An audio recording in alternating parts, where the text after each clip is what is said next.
bien bonjour à tout le monde. Nous sommes en janvier 2021. Je vous souhaite une bonne année 2021. Voilà. J'espère que vous avez passé une bonne quinzaine. Je vous donne des nouvelles d'Iti. Elle a donc perdu ses fleurs, mais c'est quand même très joli, ces feuilles. Ça sent quand même un peu toujours la jacinthe. Alors ma fleuriste, elle m'a dit qu'on pouvait couper là et planter dans la terre pour l'année d'après. Donc si vous avez des jacinthes, voilà. Si on peut faire une coiffure bizarre, quelque chose comme ça. Donc Katie va bien. Elle est avec nous toujours. Voilà.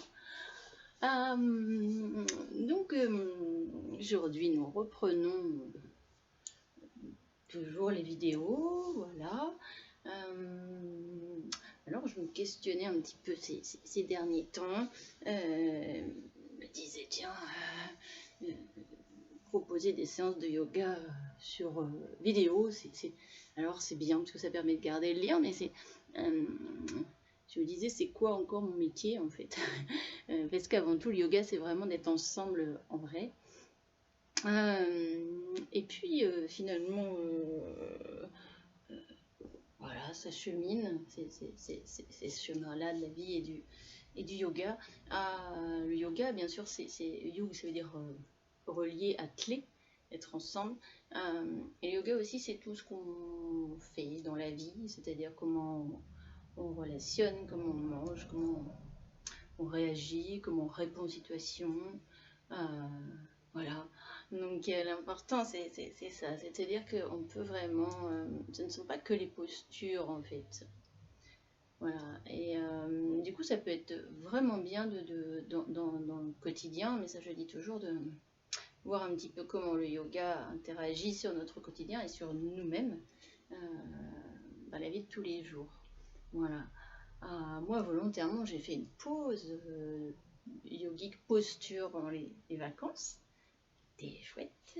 Mais voilà, le fait de manger, de vivre, de marcher, de relationner, eh bien ça c'est le yoga également. Ça va bien plus loin que les simples postures. Donc c'est hyper important. Et puis ce que je me disais aussi, c'était tiens, qu'est-ce que je pourrais proposer comme thématique de cette semaine. Et je me disais que le yoga me permet de, entre autres, hein, parce qu'il y a plein d'autres choses aussi, mais quand même très fortement et très profondément, me permet de garder le cap dans cette période très particulière, très questionnante, et voilà. Donc ça peut être ça aujourd'hui, la thématique, c'est dans les postures, dans la respiration, vraiment revenir toujours à la respiration, aux postures, et comment je peux garder le cap dans ma pratique et comment je peux garder le cap dans ma vie de tous les jours. Voilà. Eh bien, nous allons commencer par une méditation. Alors, j'ai eu un super cadeau de ma petite maman, un zafou fait par Miss Pâte de Velours, Maryse. Top. Voilà, ça s'appelle Pâte de Velours. Donc, si vous n'avez pas de zafou et que vous cherchez un zafou, eh bien c'est Maryse, demandez-moi, je vous le dirai. Mais ils sont super, c'est des demi-lunes en fait, et ils sont vraiment parfaits pour vraiment permettre la rétroversion du bassin. Donc c'est top. Merci de cette créativité. C'est vraiment chouette. Et c'est local, hein, elle habite à Bourg-le-Roi, Maryse. Voilà. Donc elle est avec moi tous les jours, tous les matins. Merci maman aussi, et papa.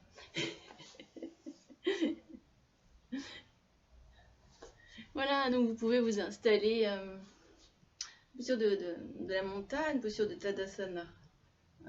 Vous installez bien confortablement dans cette posture.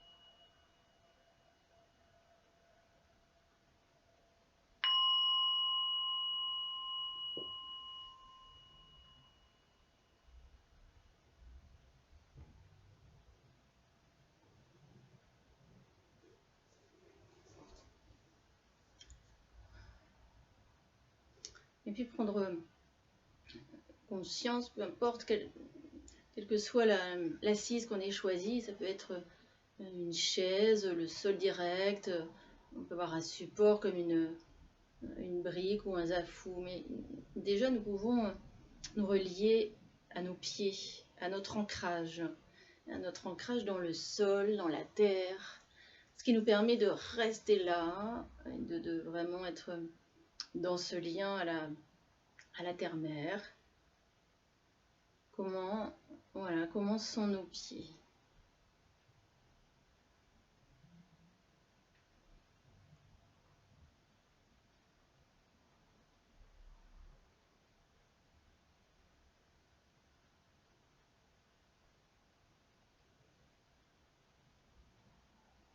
Nous prenons conscience également de nos genoux et puis de nos mains sur nos genoux. Les mains peuvent être posées simplement sur les genoux, mais aussi on peut joindre pouce et index, Janana Mudra. Ou bien on peut placer la main gauche au-dessus de la main droite, laisser les deux pouces se rejoindre et placer les mains au niveau juste devant, au niveau du pubis. Voilà, comme vous le sentez. C'est vraiment comme vous le sentez. Il faut que vous puissiez trouver votre chez vous dans la posture. C'est vraiment très important.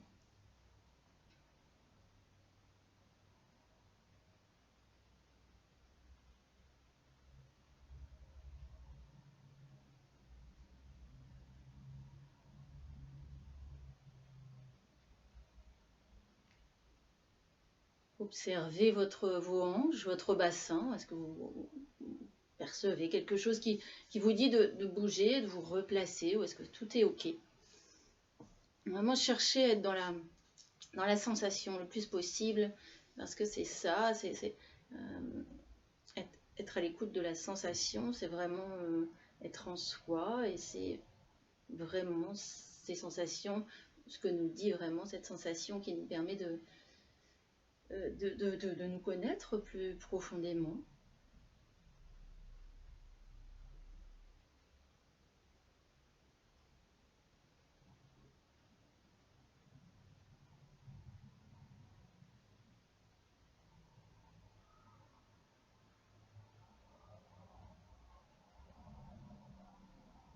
Comment est notre dos? Nous cherchons à avoir le dos dans une verticalité, et la tête dans le prolongement. Ce que vous pouvez également faire, c'est vraiment vous centrer sur chacune des vertèbres depuis le coccyx jusqu'au cervical, et puis entre chaque vertèbre, inspirez et expirez pour vraiment chercher à faire de l'espace dans ces vertèbres.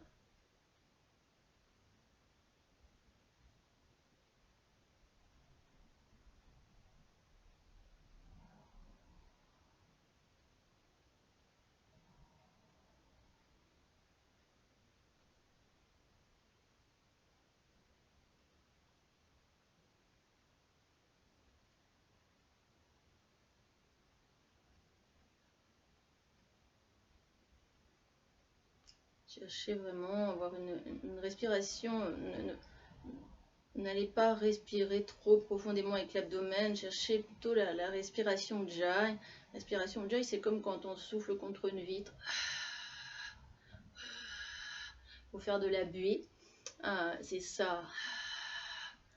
Pensez à ça. Et plutôt ayez cette respiration-là. Donc en ayant la bouche fermée, bien sûr, mais imaginez que vous allez souffler contre cette vitre et faire un joli cœur pour dire que vous aimez le monde entier, que vous avez vraiment cette compassion pour tout ce qui vous entoure.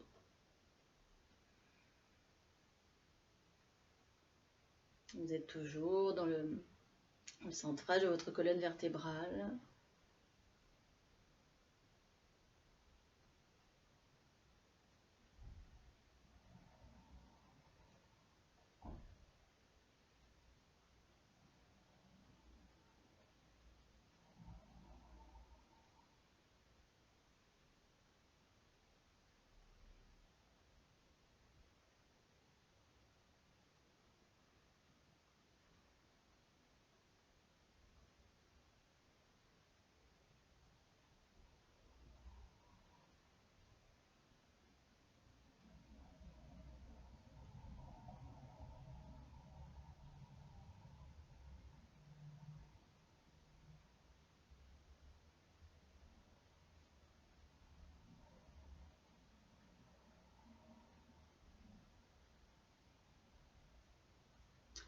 Prenez conscience de vos épaules, faire en sorte qu'elles soient vraiment basses et relâchées.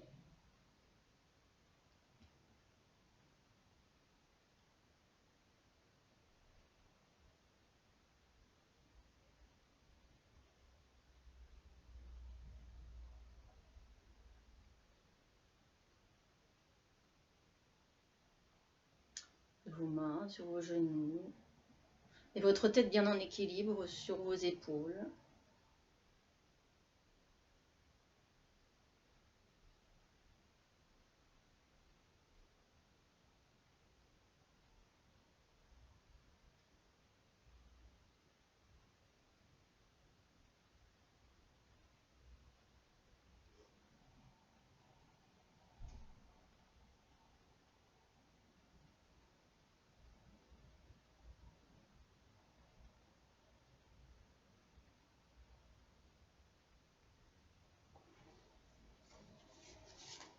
Observez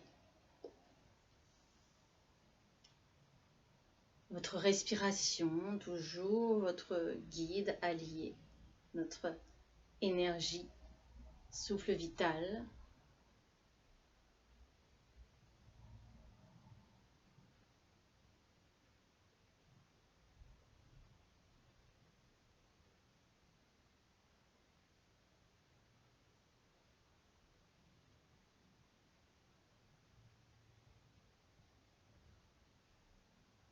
Quelle est votre météo intérieure? Si dehors aujourd'hui il y a un peu de ciel bleu et des petits nuages, qu'il fait un peu froid, comment c'est en vous? C'est peut-être différent, et c'est peut-être différent maintenant que ce matin, plus tôt dans la journée que tout à l'heure. En tout cas, la météo, elle change, donc c'est très porteur et très rassurant, soutenant dans le sens où ok, je suis comme ça maintenant, peut-être c'est orageux, ou je suis en colère, mais tout à l'heure ce sera différent. On voit vraiment que cette météo, nous ne pouvons pas forcément rester dans la même météo toute une journée. Nous, c'est plutôt encourageant en tout cas. Euh, voilà.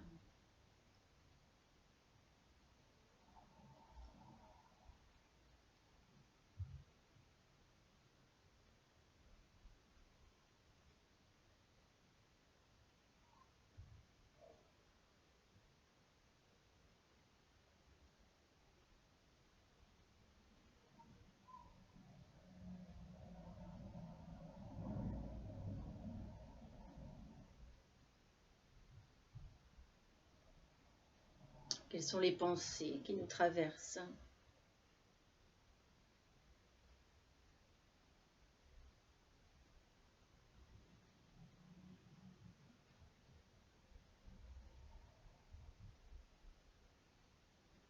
Comment percevons-nous le monde qui nous entoure, que ce soit tout proche de nous, bien ce que nous entendons à l'extérieur, et puis peut-être encore plus loin.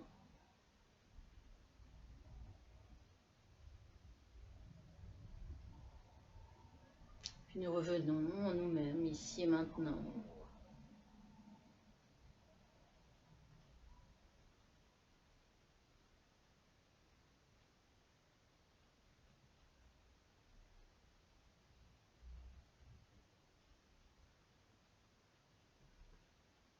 Méditer, c'est pratiquer l'arrêt, c'est-à-dire se poser, être là, rien faire d'autre qu'être là en soi.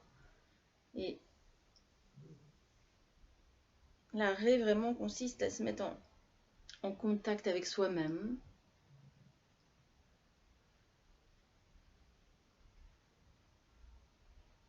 à reconnaître, à se nourrir de ce qui est là, maintenant,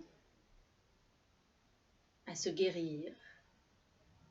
Parce qu'en étant en soi, c'est un peu comme un petit chaud doudou, un petit cocon. On rentre à la maison, en fait. Ça, c'est vraiment quelque chose d'important. Se retrouver en soi, c'est être dans sa maison. Ça, c'est hyper important.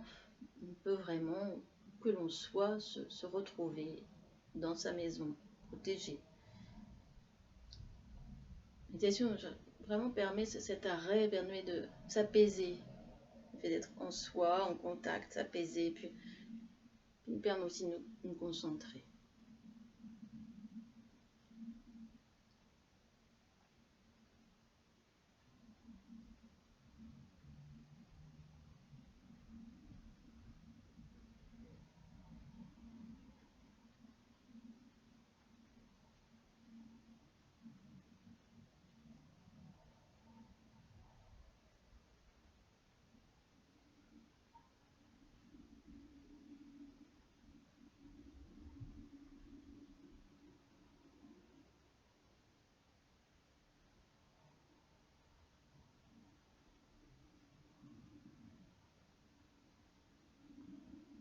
Toujours revenir au souffle, inspirant consciemment, expirant consciemment.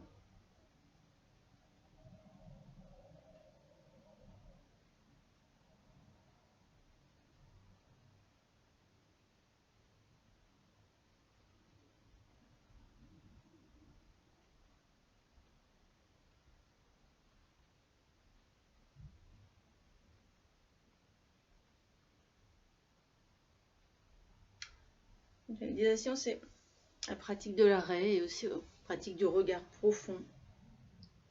Donc, ce regard profond consiste vraiment, je parlais qu'on était avec l'arrêt dans sa maison, et le regard profond nous permet de pénétrer vraiment dans la réalité telle qu'elle est.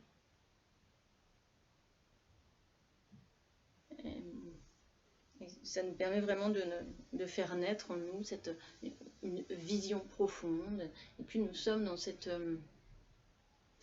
regard profond, dans cette vision profonde, moins il y aura de souffrance, puisqu'on sera vraiment en contact et on pourra plus s'occuper de des fois de nos souffrances, nos tristesses, nos émotions.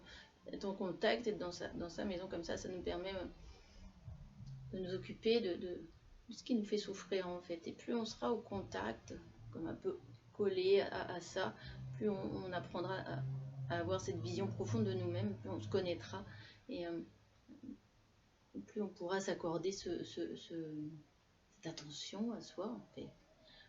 Voilà.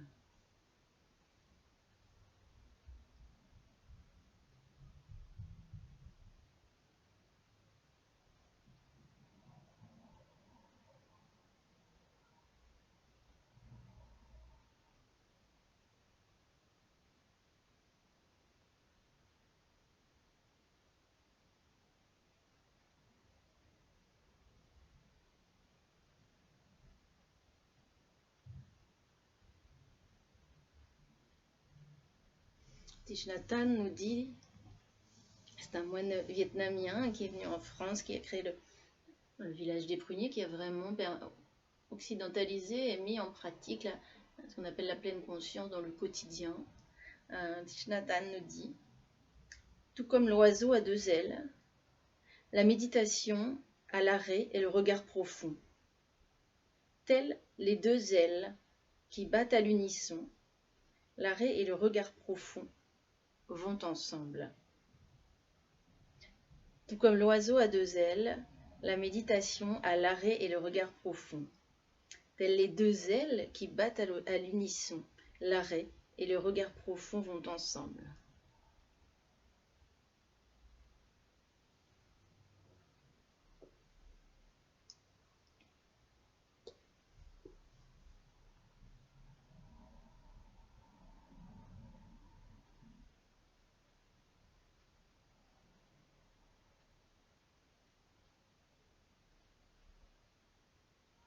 Revenir dans les points de la posture, notre ancrage, les pieds au sol, nous sommes sur cette posture de la montagne Tadasana.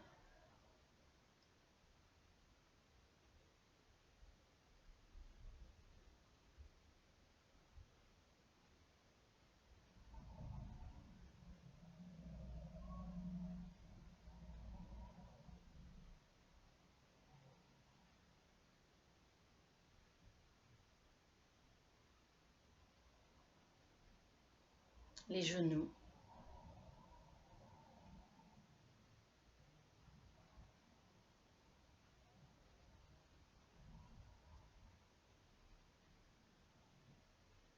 les hanches,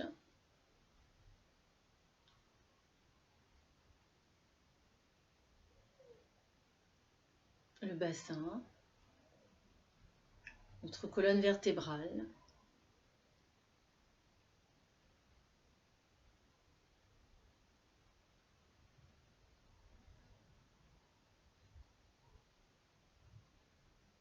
notre tête, nos épaules, nos mains.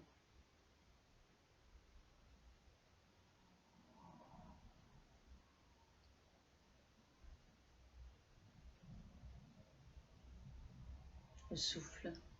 Inspire, expire, toujours cette respiration Ujjayi.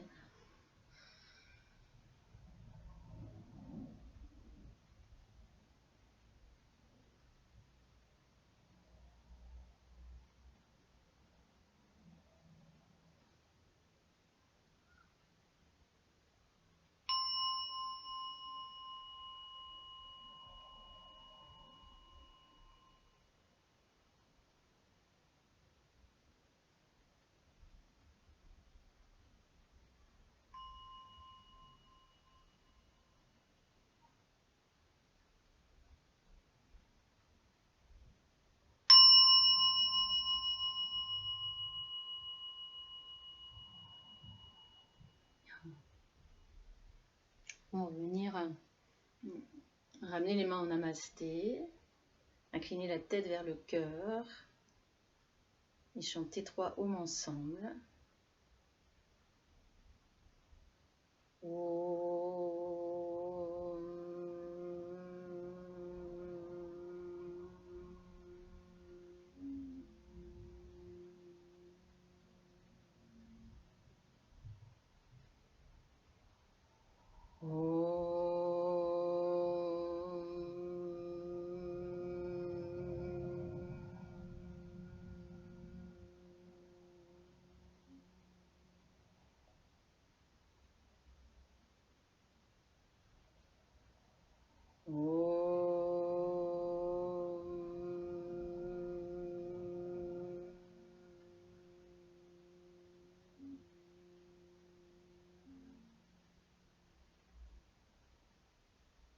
Namasté. On va poursuivre avec les postures. Voilà, prenez le temps de sortir de la pratique méditative. Et à tout de suite.